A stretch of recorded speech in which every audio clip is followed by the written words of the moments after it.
You think you're being generous. You think you're being strong. You think the things you give freely to others are expressions of your character. Some of them are. And some of them are destroying you. The Stoics identified this problem with surgical clarity centuries ago. There are specific things so central to who you are that giving them away, even gradually, even with good intentions, hollows you out from the inside. And the damage accumulates quietly, without a single dramatic moment where you can point and say, "That's where it went wrong." Marcus Aurelius wrote that the greatest battle of your life is not happening outside, but inside your own mind. Epictetus taught that true power is not control over the world, but control over how you respond to it. Seneca reinforced that a life without inner discipline is a life governed by whatever circumstances happen to arrive. What all three understood is this: there are invisible boundaries, and when those boundaries are consistently crossed, you begin to disappear. Not all at once. In fractions. Today, we're examining 5 things you must stop giving away. Thing 1, your peace of mind. Someone arrives with chaos, drama, urgency, problems that have no clean solution, emotional weight they've been carrying and are now placing in your hands. And without deciding to, you step into their storm. You start carrying it, losing sleep over it, rearranging your interior around someone else's disorder, and you tell yourself, this is what care looks like. It is not. Marcus Aurelius was direct. You have power over your mind, not over external events. Other people's chaos does not become your responsibility simply because they present it to you with enough urgency.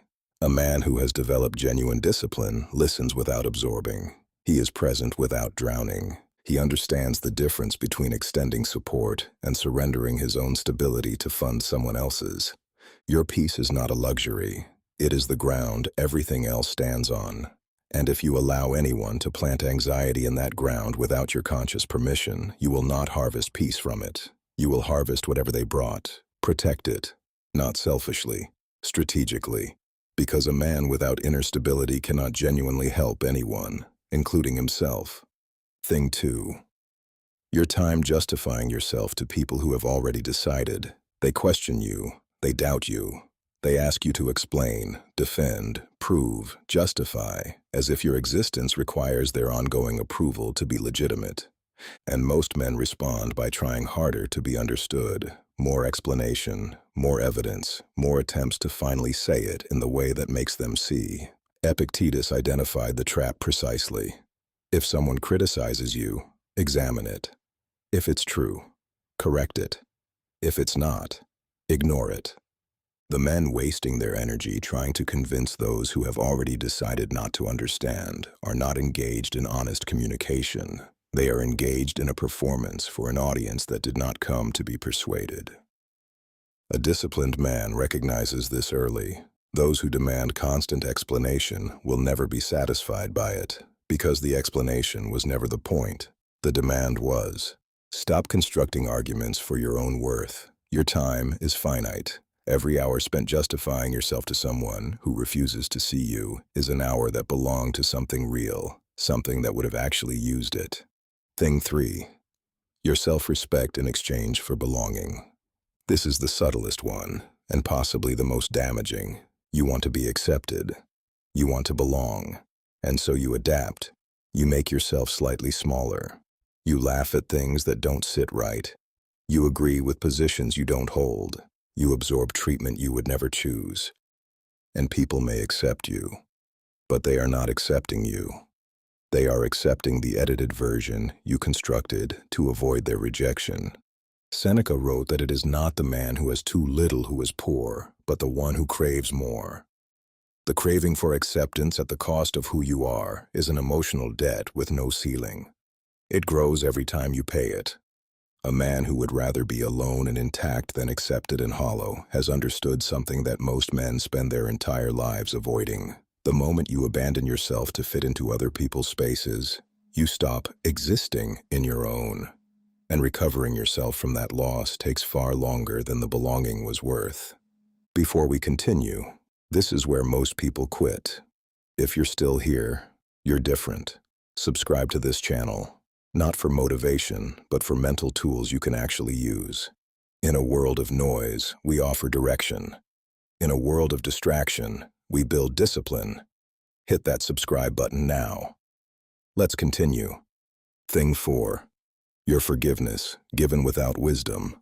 Forgiveness is not weakness. It is one of the most demanding internal disciplines available to you. But most men misunderstand what it actually is. They believe forgiving someone means restoring access, trusting again, acting as if the pattern that produced the damage never existed. That is not forgiveness. That is the absence of a boundary dressed as virtue. True forgiveness is internal. It is the decision to release resentment so that it stops consuming your energy from the inside. The Stoics were clear about this. Resentment is a weight you carry. The person who caused it often feels nothing. You are poisoning yourself to punish someone who isn't drinking.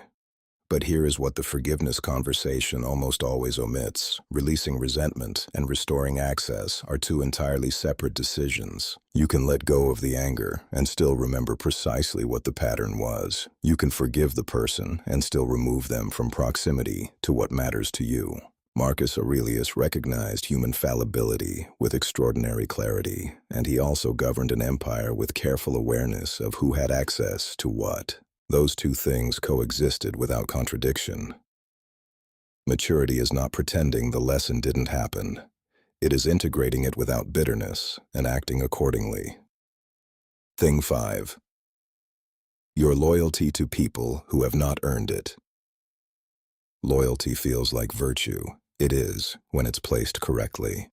When it isn't, it is slow self-destruction wearing the costume of character. Many men stay in situations where they are disrespected, ignored, or used, specifically to maintain their self-image as loyal. But loyalty to someone who does not respect you is not honor. It is a refusal to see clearly. The Stoics were not loyal to people. They were loyal to virtue, to principle, to a standard of conduct that existed independently of any individual relationship. That distinction changes everything, because when your loyalty is anchored in your values rather than in a specific person, you naturally begin to distance yourself from those who consistently violate those values. Not with drama, with clarity.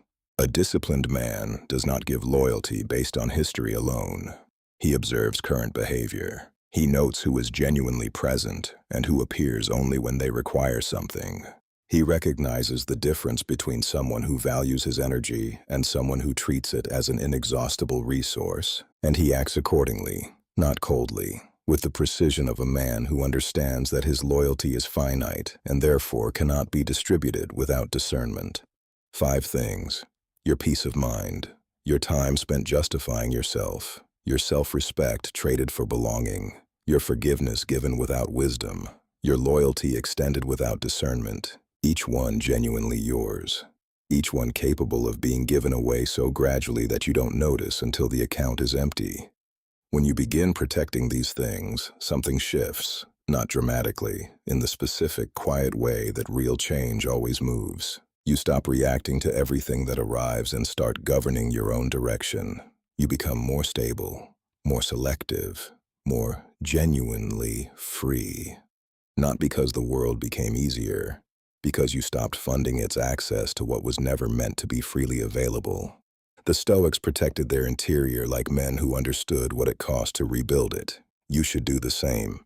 Tell me in the comments, which of these 5 is currently costing you the most? Write the number, 1 through 5. That number is where the work begins.